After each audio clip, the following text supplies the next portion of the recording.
महाराष्ट्र की सियासत गरमाई हुई है। एकनाथ शिंदे को एक बार फिर बगावत का खतरा है। इसकी वजह है दो लोगों के बीच का विवाद।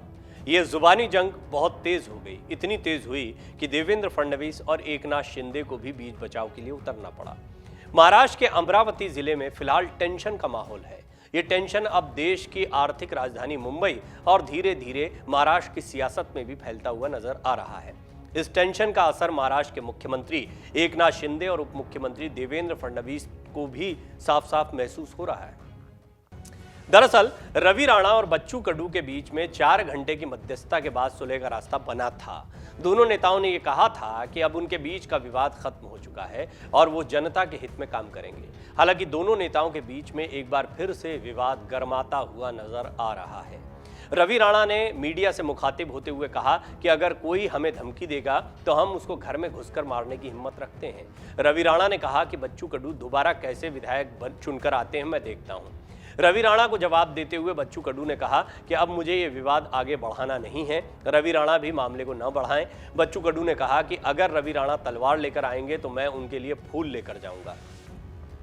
रवि राणा ने कहा कि मैंने खुद सामने आकर ये विवाद खत्म किया है, लेकिन एक बात ध्यान में रखनी चाहिए कि अगर कोई धमकी देने की कोशिश करेगा तो मुझे उद्धव ठाकरे की धमकी से कोई असर नहीं पड़ा, फिर बच्चू कडू क्या चीज़ है। अगर बच्चू कडू धमकी देंगे तो उन्हें उनकी भाषा में जवाब मिलेगा। मैं उन्हें जवाब देने के लिए किसी भी स्तर पर जाऊंगा। अगर वो प्रेम की भाषा बोलेंगे तो मैं प्रेम की भाषा बोलूंगा। रवि राणा 2 बार 10 बार झुकने को तैयार है। मंत्री बनना या न बनना मेरा नहीं बल्कि मुख्यमंत्री का अधिकार है। किसको बनाते हैं किसको नहीं बनाते हैं। दोनों वरिष्ठ नेताओं की बात मानते हुए मैं 2 कदम पीछे हटाऊं और माफी भी मांगी है। किसी का दिल ना दुखे इसलिए मैंने इस विषय को खत्म कर दिया है। लेकिन अगर बच्चू कडू बार बार ये कहेंगे कि मैं रवि राणा को माफ नहीं करूंगा तो वो इस काबिल भी नहीं है। अगला चुनाव बच्चू कडू कैसे जीतते हैं ये मैं देखता हूं। ये इतने कड़े शब्द जो है रवि राणा कह रहे हैं। बात आप समझ गए होंगे। दरअसल अब कैबिनेट का विस्तार होना है। ये सभी इस आस में बैठे हुए हैं कि किसको मंत्री पद मिलता है, खास तौर पर कैबिनेट मंत्री का पद। बच्चू कडू पूरी उम्मीद में बैठे हुए हैं। यह तय माना जा रहा है कि यदि इस बार के मंत्रिमंडल विस्तार में असंतुष्टों को संतुष्ट करने का प्रयास करने में विफल हो जाते हैं देवेंद्र फडणवीस और एकनाथ शिंदे तो ये सरकार को भारी पड़ सकता है। बच्चू कडू धमकी तक दे चुके हैं। उन्होंने ये तक कह दिया है कि वो बगावत कर देंगे। उनके साथ में कई निर्दलीय विधायक आए थे। रवि राणा की भी कुछ यही स्थिति दिखाई पड़ती है। बच्चू कडू ने कहा कि मैंने सोशल मीडिया के जरिए यह सुना है कि रवि राणा घर में घुसकर मारने की बात कह रहे हैं। अगर वो मेरे पास तलवार लेकर भी आएंगे तो मैं उनके लिए फूल लेकर जाऊंगा। मंगलवार की सभा में मुझे जो कुछ बोलना था वो मैंने खुलेआम कहा था। रवि राणा ने भी आभार माना था और मैंने भी। राणा ने मुझे व्यक्तिगत रूप से चुनौती दी है, इसलिए मेरी अपने सभी कार्यकर्ताओं से विनती है कि वो इस लड़ाई में न पड़े। राणा मेरे साथ जो करना चाहते हैं कर लें। मैं महाराष्ट्र को ये कहना चाहता हूं कि अगर हम इस लड़ाई में पड़ गए तो जनता के काम नहीं हो पाएंगे। महाराष्ट्र में 50 खोखे की लड़ाई को लेकर विधायक रवि राणा और पूर्व मंत्री और मौजूदा विधायक बच्चू कडू के बीच में ठनी हुई है। विधायक रवि राणा ने यह आरोप लगाया था कि बच्चू कडू और उनके समर्थक विधायकों ने 50 खोखे यानी 50 करोड़ रुपए लेकर शिंदे बीजेपी सरकार को अपना समर्थन दिया है। रवि राणा की इसी बात पर बच्चू कडू भड़क उठे। उनका कहना है कि या तो सबूत दो वरना माफी मांगो। देवेंद्र फडणवीस और सीएम के समझाने के बाद इस मामले में विधायक रवि राणा ने सार्वजनिक रूप से माफी मांगी।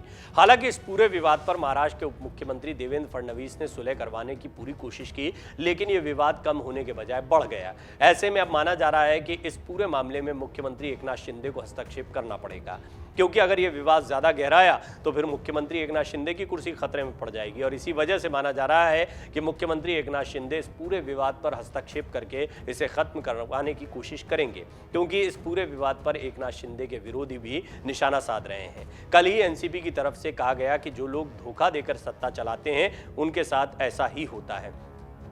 वो अपने अंदर ही विरोध के लिए लड़ते रहते हैं, या जो अंदर खाने विरोध हो रहा है उसी से लड़ते रह जाते हैं। जाहिर सी बात है कि इस लड़ाई की वजह से राज्य की शिंदे सरकार पर सवाल उठ रहे हैं। उद्धव ठाकरे की सरकार चल रही थी, महा विकास आघाड़ी की सरकार इसलिए गिर गई क्योंकि एक बड़ी बगावत देखने को मिली। असंतुष्ट इसीलिए ये असंतोष बहुत ही महत्वपूर्ण है।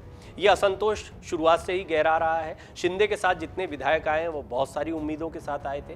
कहा यह भी जा रहा है कि जितने असंतुष्ट विधायक एकनाथ शिंदे के साथ बगावत करके आए थे, उन्हें उम्मीद थी कि उन्हें बड़े पद मिलेंगे, कैबिनेट मंत्रालय मिलेगा। दरअसल उनका विरोध यही था कि महाविकास आघाड़ी सरकार में बेशक मुख्यमंत्री उद्धव ठाकरे थे, लेकिन जितने बड़े मंत्रालय थे वो एनसीपी के पास थे। कुछ यही स्थिति बागी गुट और बीजेपी की सरकार में देखने को मिल रही है, जब बीजेपी के पास बेशक मुख्यमंत्री का पद नहीं है, लेकिन तमाम बड़े मंत्रालय देवेंद्र फडणवीस या फिर बीजेपी के बड़े नेताओं के पास में है। लिहाजा असंतुष्ट विधायकों में असंतोष एक बार फिर गहरा रहा है। ये लड़ाई लंबी खिंच सकती है। रवि राणा, बच्चू कडू दोनों मंत्री पद के दावेदार माने जाते हैं। दोनों अपनी अपनी ताल ठोक रहे हैं। खासतौर पर बच्चू कडू को उम्मीद है कि इस बार उनको कैबिनेट मंत्री का दर्जा दिया जाएगा। लिहाजा उनके इस विरोध को एक तरीके से एक धमकी के तौर पर भी देखा जा रहा है, लेकिन ये मुमकिन नहीं है। ये आसान नहीं होगा कि एकनाथ शिंदे हर असंतुष्ट को मंत्री बना दें। ये इसलिए संभव नहीं है क्योंकि बीजेपी और एकनाथ शिंदे गुट के समीकरणों को भी समझना होगा। अभी तक बड़ा फूंक फूंक कर कदम रखा है। पहले तो दो लोगों की सरकार यानी देवेंद्र फडणवीस और एकनाथ शिंदे लंबे समय तक बिना मंत्रालय के काम करते रहे। इसके बाद 9 मंत्रियों का फॉर्मूला हुआ, 9 शिंदे गुट से, 9 बीजेपी से। लेकिन ये पर्याप्त नहीं है। यहाँ पर जितने भी विधायक आए हैं वो कुछ ना कुछ चाहते हैं। उद्धव ठाकरे शुरुआत से ही 50 खोके एकदम ओके का नारा देकर अपनी लड़ाई को आगे बढ़ा रहे हैं। उनका कहना है कि ये सरकार गिराई गई पैसे के दम पर, इस सरकार को गिराना एक साजिश थी, पीठ में खंजर भोंका गया है, इस तरह की बातें कह रहे हैं। और ऐसे में जबकि उद्धव ठाकरे के प्रति लोगों की सहानुभूति भी देखने को मिल रही है और वो अंधेरी के उपचुनाव में मजबूत भी दिखाई दे रहे हैं, ये बहुत मुमकिन माना जा रहा है कि असंतुष्ट एक बार फिर उनकी तरफ जा सकते हैं। दरअसल ये लड़ाई शिवसेना की पहचान की है। शिवसेना की लड़ाई और शिवसेना की भीतरी लड़ाई, बेशक इसको एकनाथ शिंदे ने कहा है, लेकिन इसके बावजूद ये स्पष्ट है कि लोगों की सहानुभूति और बाला साहब ठाकरे का नाम अब भी उद्धव ठाकरे के साथ दिखाई देता है। यही वजह है कि आदित्य ठाकरे लगातार सरकार पर हमलावर हैं। ऐसे में ये कयास लगाए जा रहे हैं कि बच्चू कडू और रवि राणा के बीच में जो विवाद चल रहा है वो आने वाले दिनों में एकनाथ शिंदे के लिए मुसीबत का सबब बन सकता है। लिहाजा मुख्यमंत्री खुद इस पूरे मामले को सुलझाने के लिए बीच बचाव करेंगे। डाउनलोड करें अमर उजाला ऐप और पाएं खबरें लगातार। अगर आप ये वीडियो YouTube पर देख रहे हैं तो हमारे चैनल को सब्सक्राइब करें और बेल आइकन को दबाना ना भूलें। अगर आप Facebook पर ये वीडियो देख रहे हैं तो हमारे पेज को लाइक करें।